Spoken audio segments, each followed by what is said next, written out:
your sidekick, Dobby, and today we are talking about Foolish Hearts by Emma Mills.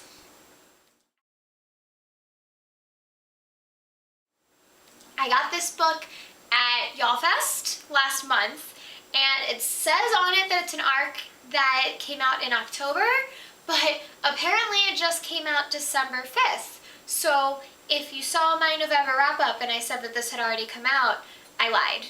But now it's out. So, oops.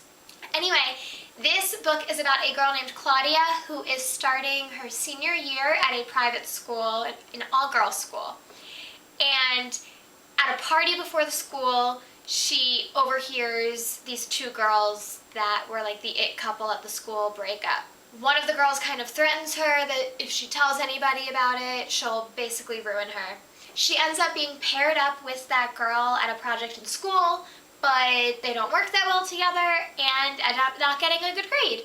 And they are forced to audition for A Midsummer's Night Dream at the school next door, which is an all-boys school that's kind of their, like, brother school, I guess. There's a boy there that seems pretty interesting, but he's a total flirt and flirts with absolutely everybody, so, you know, not really a huge deal. Nothing's gonna happen, right?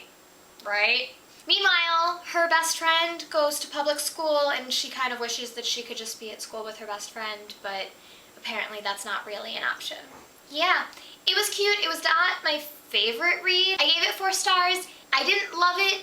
Basically, when I read the first chapter, I didn't think I was gonna like it that much, but by the time I got to like the 3rd chapter, I was really into the story and I read 95% of this book in 2 days, which I was not planning to do because I had other things to do, but I just couldn't stop reading. So that's a good sign. Again, I really enjoyed it. I love the path it took. It was predictable, but I want my romantic contemporaries to be predictable because it's the story I would have written and it's what I want to happen. So that's not a complaint by any means. One complaint I do have is that it kind of seemed like the only people that existed in the world were all in this play, even though when we meet the characters, it seems like they and none of their friends ever would have dreamed of auditioning, but then every single person that we meet is now a part of this play, which is a little convenient. I mean, it makes sense story-wise, plot-wise, but not super realistic that literally every single person you encounter in the entire book is now in this play that the character never would have auditioned for if she wasn't being forced to. And they even say in the book, like, several people there wouldn't normally have auditioned, but did this time for some reason. Like, really? That's convenient. Anyway, that was really my only complaint because I liked everything else. If you haven't read it, feel free to check it out and then come back and talk to me. Okay? Okay, bye.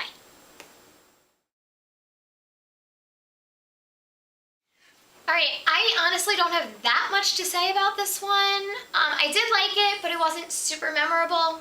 I called the whole Zoe and Alex thing really early on in the book. Basically, when she is thinking back at all of the little mentions that they said, I was like, yep, that first one that you just mentioned, that's when I realized that they were gonna get together. I don't even remember. Whichever one happened first, between Zoe coming over and being like, oh, where's your brother? And Alex being like, you can invite Zoe over. I was like, alright, if that's not already a thing, it will be very soon. And apparently it was already a thing, and it was kind of a big deal. Well, it was a big deal that they hadn't told her about it. The whole thing with Zoe was weird, because I've always been someone that has had a lot of groups of friends. So the idea of just having one friend that's not even at your school and not even really trying, but then there was, so one thing that confused me was they kept saying that Zoe was her best friend and really her only friend up until she did this play. But at the same time, she was hanging out with a friend at school when she first met Gideon. Weren't they friends, or were they like school-only friends, which I guess is possible. But that confused me a little bit, the fact that they kept saying she had no friends when she clearly did have at least one other friend. And then Gideon, I loved how she made Gideon so hard to read, because like, yeah, he was super flirty and there were always pictures of him kissing other girls on the cheek, and only on the cheek, but at the same time there really was no mention of him ever actually like going out with girls. He was just very friendly with a whole bunch of girls. But he did always seem to have a really extreme soft spot for Claudia, which she didn't really see, because all she saw was like, oh yeah, he's friends with all of these girls, he's flirty with all of these girls. Meanwhile, every single other person was like pushing them together and being like, okay, yeah, this is gonna happen, yeah, he likes her, obviously, so let's let that happen. Every single person, except for what's her name, who was just awful, but that was kind of the point. The gaming stuff was cute. Oh my gosh, the fact that, oh, I need to talk about Iris, obviously. The fact that Iris and Gideon went into the game that she cared so much about was so cute. All of those moments of like bonding over enjoying each other's activities was so cute. The fact that she got into the boy band. I love that Iris was obsessed with a particular boy in a boy band, but in a completely platonic way. The way she explained it was actually the way I think about some of the actors and stuff that I have been obsessed with since before they were famous, where I'm like, I just want them to be successful and happy in everything that they do in life. And I love that she said that. That was adorable. And then the fact that they were able to bond about that, and then Iris went into her game and they were able to bond about that too. I love their friendship. It was wonderful. I love the development of it, the fact that like they went from hating each other to like connecting over one little thing. And then they were kind of forced to be together because neither of them had anybody else, but then their relationship became so genuine and they actually really cared about each other, and that was so wonderful. And then Gideon was just always there, being adorable and wonderful and so completely and obviously in love with her, but she was just completely clueless. I think that's it. Sorry. But it was cute. 4 stars, which is good. It was a really fast read. I really liked it. It went exactly the path I wanted it to go. And I really did enjoy it. Enjoyed pretty much all of the characters.